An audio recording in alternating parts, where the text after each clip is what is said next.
मालकानगिरी रे mega voter सचेतनता अभियान जिलापाल द्वारा सचेतनता रथर शुभारंभ गाँ गाँ रे बंटा हेब फॉर्म जिलार प्रत्येक योग्य नागरिक भोटर तालिकार सामिल करने एवं एक स्वच्छ निर्वाचन प्रक्रिया प्रस्तुत करने लक्ष्य मालकानगिरी जिला प्रशासन पक्षर एक बड़ पदक्षेप नि आज जिलापाल कार्यालय परिसर एक स्वतंत्र सचेतनता रथर शुभारंभ कर भारतीय निर्वाचन कमिशन स्वीप कार्यक्रम अधीन आरंभ होता अभियान माध्यम स्वतंत्र संक्षिप्त भोटर चिठा संशोधन प्रक्रिया को अधिक व्यापक कर मालकानगिरी जिला निर्वाचन अधिकारी तथा जिलापाल प्रथमेश अरविंद राजसिर्के मुख्य अतिथि भाव जोगदे सचेतनता रथर पताका देखाई आनुष्ठानिक उद्घाटन करिसेंति। मेगा शुभारंभ समय जिलार प्रमुख प्रशासनिक अधिकारी माने उपस्थित थिले।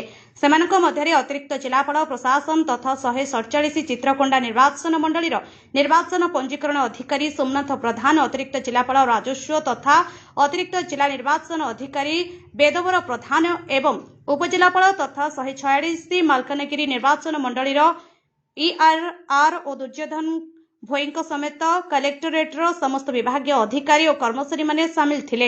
एही अवसर में जिलापाल श्री राजसिर्के कहिसेंति जे गणतंत्र रे प्रत्येकटी भोटर मूल्य अमूल्य।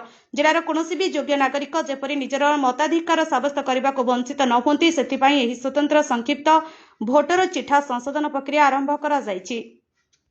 एही सचेतनता रथ गाँ गाँ को जाई लोक को सचेतन करिबो एवं बीएलओ माने घर घर बुली फॉर्म बंटन करिवे। जिलापाल जिलावासी को अनुरोध करिसेंति जे समस्ते एही अभियान रे सहयोग करी निजर नाम जांच करंतु एवं नूतन नाम पंजीकरण करी एक स्वच्छ भोटर तालिका प्रस्तुत करिवारे प्रशासन को सहायता करंतु। केवल सहर नुहे बरम ग्रामांचलर भोटरंक पाखरे पहुंचिबा पई प्रशासन सीधासलख मैदान को ओह्लाइछि। रथ शुभारंभ परे परे जिलापाल श्री राजसिर्के एवं अतिरिक्त जिलापाल राजस्व मालकानगिरी निर्वाचन मंडली अंतर्गत एमभी 7 ग्राम रे पहुंचिथिले। सेठारे बूथ स्तरीय अधिकारी द्वारा चलिथिबा भोटर तालिका संशोधन और नूतन नाम पंजीकरण पई फॉर्म बंटन कार्यर सेमाने समीक्षा करबा सह निजे उपस्थित रही जनसाधारण को फॉर्म बंटन करथिले। स्थानीय लोकन को सेमानकर गणतांत्रिक अधिकार विषय बुझाइबा सह समस्त योग्य व्यक्ति जेपरि एही तालिका रे शामिल हेबे सेथिपाई जिलापाल अनुरोध करिसेंति।